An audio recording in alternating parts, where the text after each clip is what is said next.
करीब 14 घंटे के सफर के बाद बाहुबली मुख्तार अंसारी का काफिला बांदा जेल पहुंच गया। सुबह करीब 4:30 बजे भारी सुरक्षा इंतजाम के बीच मुख्तार अंसारी का काफिला बांदा जेल पहुंच गया। सुबह करीब 4:26 पर बांदा जेल का दरवाजा खोल दिया गया। काफिले की बाकी गाड़ियां रुक गईं और मुख्तार अंसारी की एम्बुलेंस दंदनाती हुई जेल में दाखिल हो गई। कल दोपहर 2 बजे पंजाब के रोपड़ से लेकर काफिला बांदा के लिए चला था। मुख्तार एक एम्बुलेंस में था। काफिला हरियाणा के रास्ते आगरा, इटावा और औरैया होते हुए बांदा जेल पहुंचा।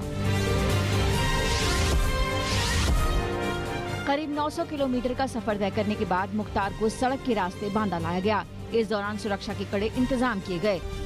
जो मुख्तार अंसारी है वो उसे लेकर उत्तर प्रदेश पुलिस पहुंच चुकी है और हम आपको दिखा रहे हैं कि किस तरीके का दृश्य इस वक्त मौजूद है। कुल 4 गाड़ियां इस वक्त अंदर गई हैं और साथ साथ जो एम्बुलेंस है जिसमें मुख्तार अंसारी है वो भी इसके वो गाड़ी अंदर जा चुकी है। कुल मिलाकर इस वक्त आप ये काफिला पहुंच चुका है।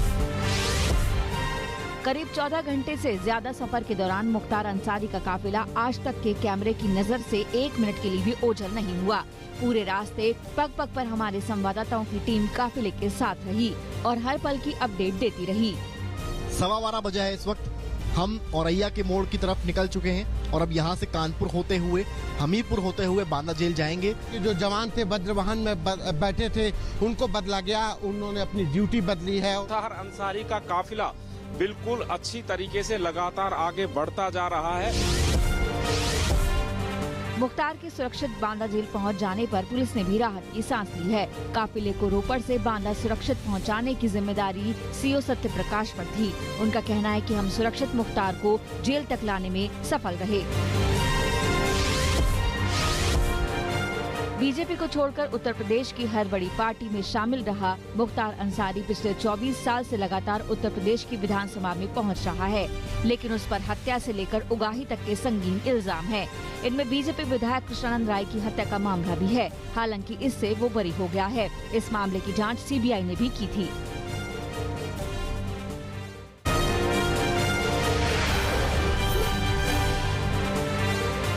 सुबह 4:30 बजे बांदा जेल में आने के बाद मुख्तार अंसारी ने जेल अधिकारियों से कहा कि वो काफी थक गया है, सोना चाहता है।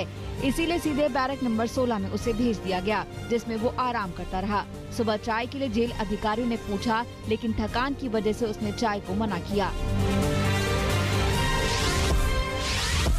सुबह 10 बजे मुख्तार अंसारी का पहला कोरोना टेस्ट किया जाएगा और बांदा के सीएमओ फिलहाल पंजाब से आए हुए थे। मेडिकल फाइल को एग्जामिन कर रहे हैं। खाने में आज रोटी और चावल के साथ उड़द और अरहर की दाल होगी। फिलहाल मुख्तार को 16 नंबर बैरक में आइसोलेशन में रखा गया है और किसी से मिलने की इजाजत नहीं है। पूरे बैरक को सीसीटीवी के जरिए मॉनिटर किया जा रहा है। थकान की वजह से सुबह की चाय को मना किया, लेकिन अब चाय दी जाएगी।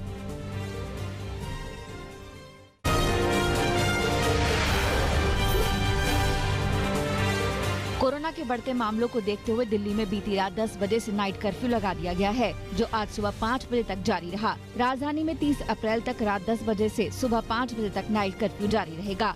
बीती रात 10 बजते ही दिल्ली की सड़कें सूनी हो गयी। सड़कों पर रात को इक्का दुक्का लोग ही नजर आए। मौजूदगी नई दिल्ली स्टेशन पर है। अमूमन स्टेशन पर आने के लिए लोगों को ऑटो टैक्सी का इस्तेमाल जो है वो करना पड़ता है, लेकिन दिल्ली में रात 10 बजे के बाद नाइट कर्फ्यू जो है वो इम्पोज हो चुका है और सुबह 5 बजे तक रहेगा। ऐसे में जिन लोगों को दिल्ली से दूसरे राज्यों में ट्रेन के जरिए जाना है या फिर ट्रेन से अगर वो दिल्ली आते हैं तो उनको खासी परेशानी का सामना जो है वो अब करना पड़ रहा है। लोगों का भी मानना है कि कोरोना के बढ़ते मामलों को देखते हुए दिल्ली में इस तरह की सख्ती जरूरी है। करवा रहे हैं कि आज से नाइट कर्फ्यू है और इस चीज़ को उन्हें स्ट्रिक्टली फॉलो करना है। जितनी भी शॉप्स हैं वो क्लोज रहेंगी और नॉन एसेंशियल सर्विसेज की वजह से कोई भी यहाँ पे रोड पे कोई घूमता हुआ नहीं पाया जाना चाहिए। अगर कोई भी शख्स यहाँ पे रोम अराउंड करता है तो उसके ऊपर कार्रवाई करी जाएगी। हालांकि दिल्ली में नाइट कर्फ्यू से जरूरी सेवाओं को छूट दी गई है, लेकिन मेट्रो सेवा नाइट कर्फ्यू के दौरान बंद रहेगी। जरूरी सेवाओं से जुड़े लोगों को अपना आई कार्ड दिखाना होगा। इसके अलावा वो दिल्ली सरकार की साइट से ई पास भी ले सकेंगे। दिल्ली में भी कोरोना का कहर जारी है, जहां 5100 से ज्यादा नए केस सामने आए हैं, जबकि 17 लोगों ने पिछले 24 घंटे में अपनी जान गंवाई है। 27 नवंबर के बाद पहली बार एक दिन में 5000 से ज्यादा मामले रिपोर्ट हुए हैं। दिल्ली में 17,332 सक्रिय मामले हो चुके हैं और अब तक कुल 6,85,062 केस हो चुके हैं।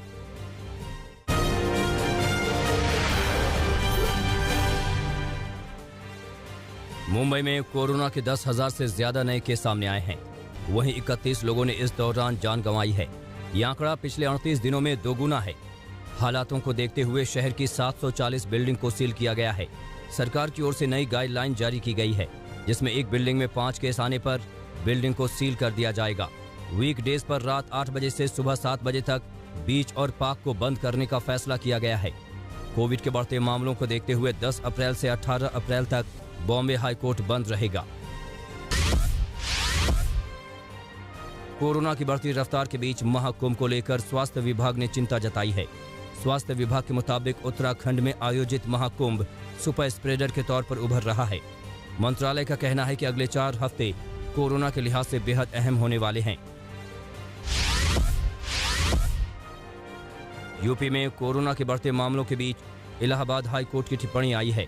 कोर्ट ने कोरोना की दूसरी लहर पर काबू पाने के लिए राज्य सरकार को ठोस कदम उठाने के लिए कहा है। वहीं कोरोना गाइडलाइन का सख्ती से पालन करने का निर्देश दिया है। यूपी में करीब 6,000 नए केस सामने आए हैं। लखनऊ में पिछले 24 घंटों में 1,188 कोरोना संक्रमित लोग पाए गए हैं। वहीं पिछले 24 घंटों में 7 लोगों की कोरोना से मौत हुई है। देश में लगातार तेजी से बढ़ रहे कोरोना संक्रमण के बीच रेलवे ने लखनऊ नई दिल्ली के बीच चलने वाली तेजस एक्सप्रेस को बंद करने का फैसला किया है। तेजस एक्सप्रेस को 9 अप्रैल से बंद किया जा रहा है। गुजरात में कोरोना के बढ़ते मामलों के बीच केंद्रीय गृह मंत्री अमित शाह से सूबे के मुख्यमंत्री विजय रूपाणी और उप मुख्यमंत्री नितिन पटेल ने वीडियो कॉन्फ्रेंसिंग के जरिए बात की। कहा जा रहा है कि गुजरात के 6 बड़े शहरों में आंशिक लॉकडाउन लागू करने की घोषणा की जा सकती है। गुजरात हाईकोर्ट ने राज्य में बढ़ते कोरोना मामलों के बीच टिप्पणी की है कि राज्य में लॉकडाउन की जरूरत है और इसे लेकर जल्द से जल्द फैसला लेना चाहिए। कोर्ट ने राज्य सरकार को जल्द से जल्द वीकेंड कर्फ्यू पर फैसला लेने के निर्देश दिए हैं। गुजरात में 3,280 नए मामले सामने आए हैं। बिहार में पटना हाईकोर्ट के चीफ जस्टिस संजय करोल भी कोरोना की चपेट में आ गए हैं। उनकी कोरोना टेस्ट रिपोर्ट पॉजिटिव पाई गई है। तबीयत बिगड़ने के बाद उन्हें एम्स में भर्ती कराया गया है। IIT पटना के 15 स्टूडेंट्स कोरोना पॉजिटिव पाए गए हैं। सभी बीटेक 4th ईयर के छात्र हैं। वहीं राजस्थान में कोरोना के बढ़ते मामलों को देखते हुए जोधपुर जिला प्रशासन ने रात 8 बजे से सुबह 6 बजे तक रात्रि कर्फ्यू लगा दिया है। मध्य प्रदेश में बढ़ते कोरोना मामलों पर भोपाल में मुख्यमंत्री शिवराज सिंह चौहान ने उच्च अधिकारियों के साथ समीक्षा बैठक की। पंजाब में कोरोना के 80% मामले UK वेरिएंट वाले पाए गए हैं। जीनोम सीक्वेंसिंग के बाद इस बात की पुष्टि हुई है। ये आयोजनों के चलते हुआ है, जिनमें स्थानीय चुनाव, शादियां और किसानों के प्रदर्शन जैसे आयोजन शामिल हैं। हिमाचल प्रदेश में कोरोना के बढ़ते मामलों के बीच राज्य सरकार ने स्वर्णिम हिमाचल रथ यात्रा को टाल दिया है। ये यात्रा 15 अप्रैल से होनी थी। आज प्रधानमंत्री नरेंद्र मोदी परीक्षा पर चर्चा करेंगे। शाम 7 बजे परीक्षा पे चर्चा कार्यक्रम के तहत वीडियो कॉन्फ्रेंस के जरिए देश के बच्चों, शिक्षकों और अभिभावकों के साथ परीक्षा पर चर्चा करेंगे। प्रधानमंत्री मोदी हर साल एग्जाम देने जा रहे बच्चों से सीधे मुखातिब होते हैं, लेकिन इस बार ये चर्चा एकदम अलग अंदाज में होने जा रही है। पीएम ने ट्वीट किया है कि इसमें दिलचस्प सवाल जवाब के साथ साथ बहादुर एग्जाम वॉरियर्स, माता पिता और शिक्षकों के साथ साथ एक यादगार चर्चा होगी। कल देश में 5 राज्यों में मतदान हुआ। कोलकाता में जहां तीसरे चरण का मतदान हुआ, तो वहीं असम में आखिरी चरण की वोटिंग हुई। इसके अलावा तमिलनाडु की सभी 234 सीटों पर मतदान हुआ, तो वहीं केरल की 140 विधानसभा सीटों के लिए वोटिंग की गई, जबकि पुडुचेरी की 30 सीटों के लिए लोगों ने मताधिकार का प्रयोग किया। पश्चिम बंगाल में सियासी घमासान जारी है। मोदी के दीदी कहने को लेकर टीएमसी ने आपत्ति उठाई, तो पीएम ने इस बार दीदी के नाम के आगे आदरणीय लगा दिया। वहीं ममता ने भी दीदी को लेकर पीएम पर पलटवार किया। ममता ने कहा कि पीएम के चिढ़ने से उन्हें कोई फर्क नहीं पड़ने वाला है। आदरणीय दीदी, ओ दीदी,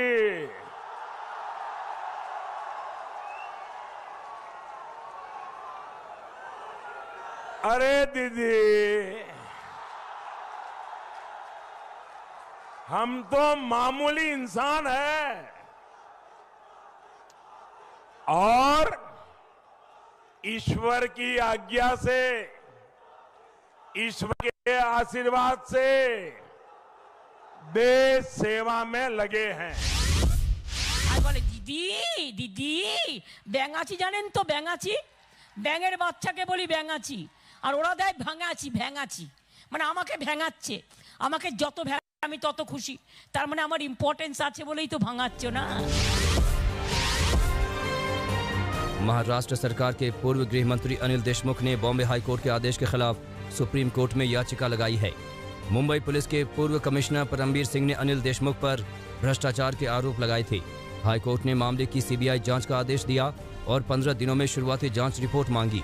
हाई कोर्ट के आदेश के बाद अनिल देशमुख ने सोमवार को गृह मंत्री के पद से इस्तीफा दे दिया और अब उन्होंने हाई कोर्ट के फैसले को सुप्रीम कोर्ट में चुनौती दी है।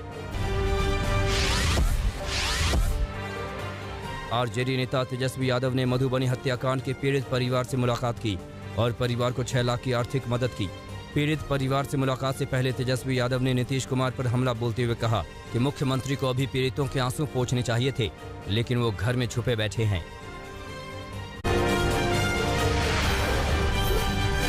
बिहार के मुंगेर में पुलिस ने भारी तादाद में अवैध हथियारों के साथ एक शख्स को गिरफ्तार किया है। मामला कासिम बाजार थाना क्षेत्र के काशी नगर का है। पुलिस को सूचना मिली थी कि एक शख्स ने अपने घर में हथियारों का जखीरा रख रखा है। पुलिस ने छापेमारी की तो आरोपी के घर से 5 शक्तिशाली जिंदा बम और 4 कट्टे के साथ भारी मात्रा में जिंदा कारतूस बरामद हुई है। पुलिस ने आरोपी को गिरफ्तार कर लिया है और आगे की तफ्तीश में जुट गई है। बिहार के समस्तीपुर में एसबीआई बैंक में लूट करने वाले 2 आरोपियों को पुलिस ने गिरफ्तार कर लिया है। मामला 3 मार्च का है, जब जितवारपुर की एसबीआई शाखा में 4 बदमाशों ने धावा बोला था और हथियार के बल पर 5 लाख रुपए लेकर फरार हो गए थे। सीसीटीवी की सहायता से पुलिस लगातार लूट की जांच कर रही थी। आखिरकार पुलिस को बड़ी कामयाबी मिली और पुलिस ने 4 में से 2 आरोपियों को गिरफ्तार कर लिया। 2 आरोपियों की तलाश अभी भी जारी है। बेगूसराय में जेल की एम्बुलेंस चलाने वाले एक शख्स की बेरहमी से हत्या का मामला सामने आया है। बताया जा रहा है कि मृतक मंडल कारागार में एम्बुलेंस चलाता था। एम्बुलेंस से कैदी को जेल छोड़कर जब वो वापस आ रहा था, तभी बदमाशों ने उसे बंधक बनाया। आरोपों के मुताबिक एम्बुलेंस ड्राइवर को तेजाब पिलाया गया और उसके बाद उसके हाथ की नस काट दी गई। इस हत्याकांड से पूरे इलाके में दहशत है। वहीं हत्या से नाराज लोगों ने डीएम ऑफिस का घेराव किया है। नोएडा में तेज रफ्तार का कहर एक बार फिर देखने को मिला है। थाना सेक्टर 39 क्षेत्र के डिग्री कॉलेज तिराहे के पास एक तेज रफ्तार कार ने एक साइकिल सवार को टक्कर मार दी। टक्कर इतनी जोरदार थी कि साइकिल सवार ने मौके पर ही दम तोड़ दिया। सूचना पाकर पुलिस मौके पर पहुंची और कार चालक को हिरासत में ले लिया। पुलिस ने शव को पोस्टमार्टम के लिए भेज दिया है और कार चालक पर आगे की कार्रवाई कर रही है। चित्तौड़गढ़ की पुलिस को बड़ी कामयाबी मिली है। यहां 3 थानों की पुलिस ने अलग अलग कार्रवाई करते हुए भारी मात्रा में अवैध हथियारों की बरामदगी की है। हथियारों के धरपकड़ अभियान के चलते निम्बाहेड़ा, भदेसर और निकुंभ पुलिस ने अलग अलग कार्रवाई की। इन कार्रवाइयों में 8 आरोपियों को 13 अवैध पिस्टल और 11 जिंदा कारतूस के साथ गिरफ्तार किया गया है। पुलिस अब इस बात की पड़ताल में जुट गई है कि आखिर इन आरोपियों के पास ये अवैध हथियार आए कहां से। नमस्कार, मैं हूं अंजना ओम कश्यप। हमें उम्मीद है ये वीडियो आपको पसंद आया होगा। लेटेस्ट खबरों के लिए यूं ही देखते रहिए आज तक और इस वीडियो के पसंद आने पर लाइक, शेयर एंड सब्सक्राइब करना ना भूलें।